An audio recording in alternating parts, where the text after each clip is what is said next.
वे भाग्यवान हैं जो मुझे देख पाए हैं और जो मुझ पर विश्वास करते हैं, पर उनसे भी अधिक सौभाग्यशाली वे हैं जिन्होंने मुझे देखा ही नहीं और वे फिर भी मुझ पर विश्वास करते हैं। ऐसा बाइबल में ईसा ने कहा है। और एक क्वेश्चन जो अक्सर आप लोगों में से बहुत से लोग जानना भी चाहते हैं और बहुत बार ये कमेंट बॉक्स में पूछा भी गया है मुझसे कि आप किस भगवान को सबसे ज़्यादा मानते हो। मतलब बहुत कन्फ्यूज़न है जैसे आप लोगों को कि किसको मानते हो। यहाँ राधा कृष्ण जी रखे हुए हैं, वहाँ श्री राम जी भी रखे हुए हैं, मंदिर में गणपति बप्पा हैं, लक्ष्मी जी है, सरस्वती जी हैं और बुद्धा जी भी दिखते हैं आपको मेरे घर में। तो आप किस भगवान को ज़्यादा मानते हो? तो इसका बहुत ही सिंपल सा आंसर मैं दे देती हूँ आप लोगों को। और साईं की कृपा के ऊपर मैंने वीडियो बनाई हुई है, तो मैं आपको दिखाती हूँ। तो ये रहा आंसर। देखो मैं किस भगवान को मानती हूँ। अब ये जो है, इसमें से हमने पानी लिया, ये पानी है, इसमें से पानी लिया और हमने छींटे मारे। तो आप अपने घर में करके देखना इस चीज़ को, जगह जगह आपने छींटे मारे तो ये पानी में से छींटे इधर उधर गिर गए। अभी जो छींटे गिरे पानी के, वो दिखने में तो दूर दूर अगर आप देखोगे तो अलग अलग हैं, लेकिन वो गई कहाँ से? यहाँ से। तो मैं इन्हें मानती हूँ और वो जितने भी छींटे हैं वो सभी ये देवी देवता हैं। किसी भी रूप में आप देख लो, चाहे राधा कृष्ण जी के रूप में देख लो, चाहे श्री राम, चाहे बप्पा, चाहे साईं बाबा, चाहे जितने भी भगवान को आप जानते हो, किसी का भी नाम ले लो, वो सारे हैं ईश्वर। और ईश्वर में जो समाये हैं वो ये हैं, जिसे कहते हैं एक अंश। वो यहाँ हैं, इनका कोई रूप नहीं है जिन्हें मैं मानती हूँ, उनका कोई आकार नहीं है, उनका कोई नाम नहीं है। मैं जिन्हें परम पिता कहती हूँ, परम पिता, परमात्मा, माता, जो आप कहना चाहो, मैं इन्हें मानती हूँ। और अब ये सब इन्हीं का रूप है, तो असल में ये सब यही हैं। यहीं से निकल के ये सब आप देवी देवताओं को यहाँ देख रहे हो जो कि अलग अलग हैं। आपको पता है देवी देवता अलग अलग इतने सारे क्यों हैं? क्योंकि इतनी बड़ी सृष्टि है, इतनी बड़ी सृष्टि में सिर्फ एक जने पे हम विश्वास करें, ऐसा हो ही नहीं सकता। तो भगवान ने छोटे छोटे जगह पे, हर जगह देवी देवताओं के रूप में अलग अलग जगह अगर आप देखोगे तो, जैसे कि मुंबई में बप्पा का बहुत ज़्यादा है, और वैष्णो देवी की साइड जाओगे तो वहाँ देवी माता का बहुत ज़्यादा है। तो अलग अलग जगह मानना ज़रूरी है, बस आपका मानना ज़रूरी है। आप किसे मानते हो ये छोड़ दो, क्योंकि अगर आप मानते हो तो आपको सब में यही दिखाई देगा। मैं सभी देवी देवताओं को मानती हूँ क्योंकि मैं यहाँ पे बिलीव करती हूँ। मुझे पता है कि यहाँ से निकल के ये सभी देवी देवता जो हैं वो असल में हैं यही, तो इसीलिए मैं सबको मानती हूँ। एक बार अपने गुरु के साथ इस जीवन में समय बिताने और फिर बिछुड़ जाने के बाद कभी कभी आपको ये लगने लगता है कि आखिरकार उनके संसर्ग से मुझे क्या प्राप्त हुआ। क्या मेरे पास कोई ऐसी चीज़ है जो कि नित्य निरंतर है? क्या ये धन दौलत ऐसी वस्तु है? क्या ये सब सुरक्षा के असबाब ऐसे हैं? क्या ये ताकत और बल ऐसी चीज़ें हैं? नहीं, यह कुछ भी तो टिकने वाला नहीं है। इस सब को खोने का डर हमेशा चिंतित रखता है। फिर तुम्हारे पास यकीन के लिए है भी क्या? उसकी असली कृपा तो यही है कि वह तुमको निर्भय बना देता है, बिना हिंसक और उग्र बने। तुम यदि अमीर नहीं भी हो तब भी वो तुमको दयालु, परोपकारी और दानी बना देता है। वो तुमको ऐसा बना देता है कि तुम भेदभाव से ऊपर उठकर स्नेही और ख्याल करने वाले बन जाते हो। वो तुम्हारा मानस इस तरह से उर्वर कर देता है कि तुम चाहे किसी भी पूजा स्थल, चाहे किसी भी मंदिर, चाहे गिरजा, चाहे मस्जिद, चाहे सिनेगाग में क्यों ना हो, तुमको लगता है कि वो तो मेरे पास है। मैं तो हमेशा से ही इनसे जुड़ा हुआ हूँ। मुझको कहाँ ढूंढे बंदे, मैं तो तेरे पास में, मस्जिद का चिराग हो या दिया सोमनाथ का। मुझे खूब याद है जब मैं अपनी पत्नी के साथ पहली बार घूमने के इरादे से यात्रा पर जा रहा था, तो उन्होंने मुझे आदेश दिया था कि तू जयपुर और उदयपुर के प्रसिद्ध मंदिरों के दर्शन भी कर आ। परंतु इसके साथ ही मैं फतेहपुर सीकरी की दरगाह पर भी चला गया। आगरा के ताजमहल को देखने के बाद मैं प्रसिद्ध शेख सलीम चिश्ती की दरगाह पर चला गया, जहाँ की बादशाह अकबर को बेटे होने का आशीर्वाद मिला था। परंतु जिस क्षण मैंने दरगाह में पांव रखे तो मुझे लगा कि मैं तो मंदिर में खड़ा हूँ। बस मैं बहुत भावुक हो गया। वहीं ज़मीन पर घुटने टेक कर प्रार्थना की और सुबका मुझे लगा कि मैं अपने गुरु के मंदिर में हूँ। मैंने जब भी किसी भगवान को पूजा है, और मुझे नहीं पता ये कैसे होता है, मैं अगर इनसे बातें करती हूँ, मैं अगर इनसे कुछ कहती हूँ तो वो भी पूरा होता है। मैंने अगर साईं से कुछ मांगा है, साईं का तो मैं बता ही नहीं सकती, इतना अद्भुत चमत्कार है वो सच में।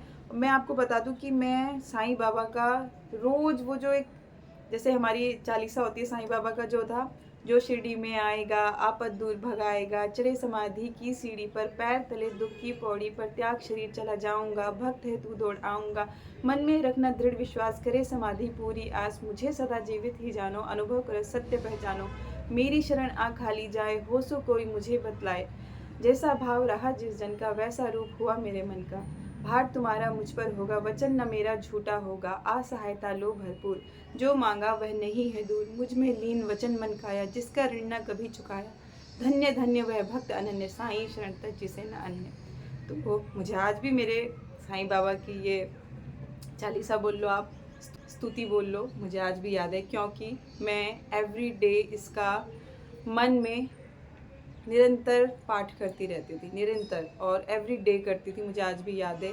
लेकिन आप इस चीज़ को भी मानो कि जो आपके भगवान होते हैं ना, जो आपके भगवान होते हैं वो आपको अपनी तरफ खींचते हैं, वो आपको अपनी तरफ बुलाते हैं। तो मुझे ऑटोमेटिक ही साईं की बहुत ज़्यादा, देखो, साईं बाबा की बहुत ही मतलब भयंकर भक्त रही हूँ मैं। और आज भी मैं अपने साईं बाबा को एज अ, जैसे साईं बाबा मुझे पता कैसे लगते हैं, जैसे मेरे दादा होंगे, ऐसे पता नहीं क्यों एक फीलिंग आती है कि मेरे मेरे कोई बड़े बुजुर्ग मेरे साथ हैं।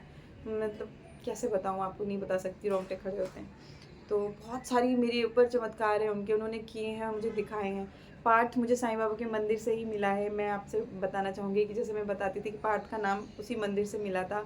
लोधी रोड के साईं बाबा मंदिर में खड़ी हो रखी थी, आगे एक छोटा बच्चा था, बच्चे नहीं थे उस टाइम मेरे पास, तो मैंने उनसे कहा बाबा, ये बाबा ही कहती थी उन्होंने, बाबा इसका बच्चे का नाम जो भी होगा ना, मुझे वही बच्चा दे दो, जो इस बच्चे का नाम होगा ना मैं वही रखूँगी। और बस थोड़ी सी हिम्मत करके उस बच्चे का नाम पूछा था, तो उन्होंने बोला पार्थ, और इसीलिए पार्थ का नाम पार्थ है। ये बात मैंने आपको कई बार बताई है। तो पार्थ साईं बाबा का ही है। पार्थ, फिर क्या हुआ कि जब पार्थ मेरे पेट में आया तो ऑटोमेटिक ही, जबकि मैं कृष्ण जी को इतना नहीं मानती गाइज, पता नहीं क्यों, इतना मेरे दिमाग में नहीं आए कृष्ण जी कभी भी, लेकिन सुंदर लगते हैं मूर्ति में, लेकिन बोलो ना एक अटैचमेंट होती है, इतना कृष्ण जी से मेरी नहीं रही। तो क्या हुआ कि जैसे पार्थ मेरे पेट में आया ना, तो उससे पहले ही मैंने बता दिया था कि पार्थ का 10 दिन हुए थे पार्थ को कंसीव किए हुए। और मैंने पहले ही बताया अनूप को कि मुझे ऐसा लग रहा है कि मैं प्रेग्नेंट हूँ। अनूप ने बोला नहीं नहीं ऐसा थोड़ी होता है, अभी तो 10 दिन ही हुए, कैसे तुम्हें पता चल जाएगा अगले महीने 18 तारीख के बाद पता चलेगा, और आज तो 24 तारीख है, तुम कैसे कह सकती हो। आप सोचो, मैं इतना पहले ही 10 दिन में ही मैंने बता दिया था। तो फिर वो जो किट लेके आए, टेस्ट किया, शॉर्ट्स में बहुत छोटे करके बता रही हूँ आपको स्टोरी। तो जब टेस्ट किया तो पॉजिटिव आया, और जो सपना मैंने देखा था उस सपने में मुझे पंडित जी ने जो दर्शन दिए थे, अब उसमें मैंने देखा था कि हमारी कुल देवी माँ है काली। तो मैं उसमें देख रही हूँ कि एक काली माता का बहुत सुंदर मंदिर है, और मैं वहाँ पे हाथ जोड़ के खड़ी हूँ। तो एक पंडित जी आते हैं, और पंडित जी ने मेरे सिर पे हाथ रख के बोला, जा सब कुछ ठीक होगा, क से नाम आएगा, क से नाम रखना। मुझे उन्होंने ये भी बोला, क से नाम आएगा, क से रखना। और मैंने अनूप को सुबह उठ के ये सपना बताया। जब पार्थ पैदा हुआ और पार्थ का नामकरण हुआ, और उससे पहले थोड़ा सा बताती हूँ कि जब पार्थ पेट में था तो मैं अपनी जिस खिड़की में बैठती थी उस खिड़की के बाहर एक कार रहती थी। उस कार के बाहर पीछे की साइड में जहाँ एल लिखा होता है, ऐसे उसके सेंटर में कृष्ण लिखा हुआ था, लाल रंग से कृष्ण, जो कि मंजू लोगों की गाड़ी थी, उसमें लिखा था कृष्ण, और एक मुरली बनी हुई थी। तो मैं रोज 5 बजे उठ के उस कृष्ण को देखती रहती थी, हालांकि कुछ ऐसा नहीं था, बस देखती थी। और वो एक मुरली की धुन लगा के मैं घंटों सुनती रहती थी, और वो देखती रहती थी, और मैं रोती रहती थी। हालांकि मेरा कृष्ण जी से कुछ कनेक्शन नहीं था गाइस, पर उस दौरान हो रहा था। उस दौरान मेरा कृष्ण जी से बहुत कनेक्शन हो रहा था ऑटोमेटिकली, पर मैंने इस चीज़ को नहीं समझा। मैं बस देखती रहती थी कृष्ण जी का वो, और मुरली की धुन लगा के सुनती रहती थी। बहुत सुनी मैंने मुरली धुन। जब पार्थ पैदा हुआ, उसका नामकरण हुआ, तो उसका नाम निकला, पंडित जी ने, जो पंडित जी देते हैं नाम, उन्होंने बोला इसका नाम केशव है। केशव अगर आप जानो तो कृष्ण जी का ही नाम है। तो पार्थू का अगर रियल नेम आप बोलोगे तो केशव पार्थू का रियल नेम है। और मैंने पहले ही बोल दिया था कि क से नाम आएगा, और वहाँ से ये कुछ चमत्कार छोटे मोटे लाइफ में होते रहते हैं गाइज, और जिनको कहते हैं बताना नहीं चाहिए, लेकिन कभी कभी बता भी देना चाहिए। जो सच्चे हैं उनको डर नहीं लगता। मुझे ऐसा लगता है कि मेरे भगवान की कृपा है, और कुछ तो है जो वो कनेक्ट करते हैं। तो मैंने ये देखा है कि मैं किसी भी भगवान को पूछती हूँ जिस वक्त, तो मेरा पूरा कनेक्शन होता है।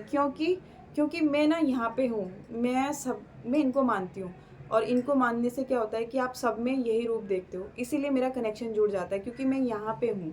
तो ये सवाल ही मेरे लिए बहुत बेकार हो जाता है कि आप किसको मानते हो। मैं बता ही नहीं सकती कि मैं किसको मानती हूँ, मैं सबको बहुत ज़्यादा मानती हूँ। जो अगर मूर्ति रूप में अगर आप जानना चाहो मैं किसे मानती हूँ, तो मैं गजानन महाराज जी को, अपने गणपति बप्पा को और साईं बाबा को, इन दोनों को बहुत ज़्यादा मानती हूँ। आप बहुत से लोग बोलेंगे साईं बाबा की मूर्ति ही नहीं है, वो यहाँ पे हैं, और मूर्ति किसी कारण से नहीं है, मूर्ति भी आएगी, बस वो अपने आप ही आएंगे। वहाँ पे भी मेरा कुछ बात हो रखा है भाई, बप्पा जैसे अपने आप आए थे, राधा रानी कान्हा जी अपने आप आए हैं, तो इसी तरह से साईं बाबा का भी आप देखेंगे कि आगमन होगा, लेकिन अपने आप ही होगा, वो जब आना चाहेंगे तभी आएंगे। तो बस, और बप्पा की और साईं बाबा की ही कृपा है कि वो मुझे खुद ब खुद मुंबई लेके आए, वरना आप यकीन मानो 2010, 11, 12 तक, या 13 भी समझ लो, या 14, 15 तक भी समझ लो, बिल्कुल ये तय नहीं था कि मुंबई जैसी भी मेरे लिए कोई जगह थी। मुझे नहीं पता था कि मुंबई में भी आके रहना होगा, या कुछ नहीं पता। जब मैंने ब्लॉगिंग करनी शुरू करी थी 2018 में, उसी दौरान आपको याद होगा कि अनूप मुंबई आए थे, और मैं आना ही नहीं चाहती थी, लेकिन फिर ये हुआ था कि जाना ही पड़ेगा। तो 2018 से ये बना है, और 2008 में बप्पा और साईं बाबा से मैं जुड़ी हुई हूँ। तो आप कह सकते हो इन दोनों को मैं बहुत ज़्यादा मानती हूँ। बाकी मैं सबको ही मानती हूँ। मैंने ये देखा है कि मैं जिससे भी कनेक्ट होने की कोशिश करती हूँ, मैं तुरंत हो जाती हूँ। मैं हनुमान जी के भजन सुन के भी रोने लग जाती हूँ, मैं राधा रानी के भजन सुन के भी रोने लग जाती हूँ। मैं रोती बहुत हूँ गाइस, मुझे नहीं पता क्या होता है, मैं बहुत रोती हूँ। कोई भी एक भजन ऐसा, अगर जैसे वो मेरे मन के अंधे तमस में ज्योतिर्मय वाला जो सॉन्ग है, मैंने एक दो बार आपको सुना है भी, अम्बे चरण कमल है तेरे, अगर वो लगा लेती हूँ तो मैं बहुत रोती हूँ। और भजन सुन के पता नहीं क्या हो जाता है मुझे। और भजन सुन के भी छोड़ दो आप, कभी कभी क्या होता है कि मैं कपड़े सुखा रही हूँ या मैं खाना बना रही हूँ, तो अक्सर मैं भजन ही गुनगुना रही होती हूँ। कोई एक दो भजन तो ऐसे हैं जिनको गाते गाते मेरे आँखों से आंसू रुकते नहीं, वो धड़ धड़ धड़ धड़ निकलते ही रहते हैं, मुझे नहीं पता ऐसे क्यों होता है। जैसे ये वाला जो भजन है, जन्म तेरा बातों ही बीत गयो रे तूने, कब हो न कृष्ण गयो, जन्म तेरा बातों ही बीत गयो रे तूने, कब हो न राम गयो। तो ये जो कुछ भजन है ना, ये मेरे को मतलब उसी टाइम गीला कर देते हैं मेरी आंखों को। तो मेरा बहुत कनेक्शन है गाइस, और मुझे ऐसा लगता है कि जब मेरे से सब कुछ छूट जाएगा, कुछ भी मेरी ज़िंदगी से चला जाएगा, तो मैं खाली नहीं हूँ, क्योंकि मेरे आसपास मेरे सभी ईश्वर, मतलब जिनको भी मैं किसी भी रूप में बुला लूँ वो मेरे पास आ जाएंगे, किसी भी रूप में। मतलब इतना मुझे कॉन्फिडेंस है अपने ऊपर, क्योंकि वो किसी भी रूप में तो है यही ना, यहाँ पे मानती हूँ मैं। तो इसीलिए मैं सबको बहुत प्यार करती हूँ, राधा रानी, कान्हा जी, श्री राम जी, सीता मैया, हनुमान जी, गजानन जी, महाअवतार बाबा जी, जितने भी मतलब आप नाम लोगे ना, तो इसीलिए वो सब लोग मुझसे जुड़े, क्योंकि मुझे पता चल गया है वो यहाँ है। तो वो पानी है गाइस, वो रोशनी है सूर्य की, कुछ भी हो सकते हैं वो दिखते नहीं, उनका कोई नाम नहीं है, बस वो हैं। वो जिसको यूनिवर्स ऊर्जा बोलता है, और अंग्रेज लोग जिसको कहते हैं एक ऊर्जा है, वो ऊर्जा ही वो है, परमपिता, परमात्मा, माता, कुछ भी बोलो। तो इसीलिए मैं सभी देवी देवताओं को बहुत प्रेम से देखती हूँ, मानती हूँ, क्योंकि मुझे पता है कि मैं तो वहाँ मान रही हूँ, वो सब इन्हीं के वो छींटे हैं ये सब, और वहाँ पे वो जो हैं असल में। तो होप आपको आपका आंसर मिल गया होगा। तो मैं इसलिए भेदभाव नहीं कर पाती कि नहीं मैं इनको नहीं मान रही, नहीं मैं उनको नहीं मान रही, मैं इनको नहीं कर रही, उनको नहीं, मैं इसीलिए सबको मानती हूँ और सब में एक रूप को देखती हूँ। इसीलिए मेरा कनेक्शन आई थिंक फटैक से जुड़ जाता है, और होप आपको आपका आंसर मिल गया। तो चलो गाइस, बस आज के लिए इतना ही, बहुत लंबी वीडियो हो गई है। अब मिलते हैं कल। अभी 2-4 दिन कोई सवाल मत पूछना प्लीज़, क्योंकि जवाब देते देते ही ब्लॉग बन जाएगा। अब थोड़ा ब्लॉग भी बनाएंगे कल से। तो होप आपको आज का ब्लॉग सही लगा हो, अच्छा लगा हो, आपके सवालों के जवाब जो आप जानना चाहते थे आपको मिले हों, और आप सब खुश रहें, स्वस्थ रहें, ऐसी मैं कामना करती हूँ दिल से। प्रभु आप सब पर अपनी कृपा बनाए। मैं चाहती हूँ कि आप सबका अध्यात्म की तरफ रुझान हो, आप लोग अध्यात्म की तरफ जाएं, तो आप लोग को फील होगा कि फिर आपको किसी की भी ज़रूरत नहीं है लाइफ में। आप और आपके भगवान काफ़ी हैं, आपको लाइफ में किसी की भी ज़रूरत नहीं है गाइज। कई बार मैं शायद थोड़ा रूड साउंड करूं कि मुझे किसी से मिलने का मन नहीं करता है, मुझे किसी के बारे में सोचने का मन नहीं करता है, मुझे किसी के संग रहने का मन नहीं करता है, क्योंकि मेरा एक कंफर्ट जोन है, मेरा एक, जो कि मेरे भगवानों के साथ रहती हूँ मैं, बड़ी खुश रहती हूँ मैं, अपने में खुश रहती हूँ मैं। मुझे ऐसा लगता है कि किसी से जुड़ के फालतू की चीज़, कि लोगों से थोड़ा कट के रहिए और अपने परमात्मा से थोड़ा जुड़ जाइए। तो हम क्या करते हैं, भगवान से तो दूर हैं और लोगों से जुड़ने की कोशिश करते हैं। सबसे बड़े दुख का कारण यही है। लोगों से दूर होइए तो आपके बहुत सारे दुख कम हो जाएंगे। प्रभु की तरफ जाइए बिना किसी को हर्ट करे हुए। ये नहीं है कि आपको दूर होना है तो सबसे लड़ाई करके बैठ गए, नहीं नहीं, आप उतना ही निभाइए जितनी ज़रूरत है। और अपना ज़्यादातर जो है ना गृहस्थ भी निभाना ज़रूरी है, वो हम निभा रहे हैं। तो किसी को हर्ट नहीं करना है। रिलेशन जितने कम से कम हो लाइफ में उतने रखिए, अच्छे रखिए, और ऐसे वाले रिलेशन रखिए जो आपका बेनिफिट देख के आपको ना मानते हो या ना आपको पूछते हो, और वो आपको किसी भी कंडीशन में प्यार करते हो। वो आपको किसी भी कंडीशन, चाहे आप बहुत गरीब थे, चाहे आप मिड में हो, चाहे आप बहुत अमीर हो जाएं, वो तब भी वैसे ही रहें जैसे थे। आपका समय बदले तब लोग बदलें, तो फिर आप समझो कि उन लोगों का जीवन में होना ना होना कोई फ़र्क नहीं पड़ता। अनुप ने बड़ा अच्छा एक दिन कोट भेजा था कि लोग और चप्पल अगर आपको काटने लगे तो उनसे दूरी बना लेना ही अच्छा है। तो बस मैं यही कहूँगी, समझदार को इशारा काफ़ी होता है। उन लोगों से दूर रहिए जो आपको तकलीफ़ों में डालते हैं, और ऐसी जगह जाइए जहाँ आपको सुख मिलता है। तो वो यही है, प्रभु शरण में आ जाइए, सबसे बड़ा सुख यहीं पे है गाइस। यही आपकी सुनते हैं, यही आपके लिए करते हैं सब कुछ। तो बस बाकी सबके संग आप निभाइए, लेकिन सबसे ज़्यादा जो प्रेम है ना, आप अपने परमात्मा से कीजिए। एंड ऑफ द डे आपको यही वो सारी चीज़ें देंगे जो आपके लिए अच्छी हैं, यही वो काम करेंगे जो आपके लिए अच्छे हैं, यही आपके संग हैं, आपके संग भी जाएंगे, आपको लेके भी आए हैं, आपको लेके भी जाएंगे। ये अध्यात्म की तरफ आइए, भगवान से जुड़िए, एक अलग ही खुशी 24 घंटे आपके अंदर रहेगी। और वो तो आपको जुड़ने के बाद ही पता चलेगी। जो लोग जुड़े हैं उनको पता है कि उनको फिर डर खत्म होता है, जीवन से बिल्कुल डर खत्म हो जाता है, बहुत सारी चीज़ों का वो निश्चिंत हो जाते हैं लाइफ में। और वो जो एक रौनक है ना, वो आपके चेहरे पे दिखने लगती है, वो एक शांति जो है ना आपके चेहरे पे दिखने लगती है। तो वो इनसे जुड़िए, तो आपको खुद से पता चलेगा कि बहुत बड़ी शक्ति है, बहुत बड़ी शक्ति है हमारे पास। और तो इनको मानिए और इन्हीं का रूप समझ के सबको बराबर पूजिए। अपने मन में ऐसा मत कहिए कि मैं तो इनको ज़्यादा मानती हूँ, उनको ज़्यादा मानती हूँ। सबको मानिए, सब में यही समाये हैं, सब इन्हीं का अंश है गाइज। तो बस होप आपको आपका आंसर मिल गया हो। और आज की ब्लॉग को भी, वीडियो को भी मैं यहीं एंड करती हूँ। मैं थक गई हूँ, मेरी आँखें दर्द कर रही है मोबाइल में देखते देखते। अब मैं थोड़ा लेटूंगी। बाय गाइज, लव बोल। आप सब खुश रहें, स्वस्थ रहें, ऐसी मैं कामना करती हूँ। बाय। वीडियो अच्छी लगे तो लाइक करना।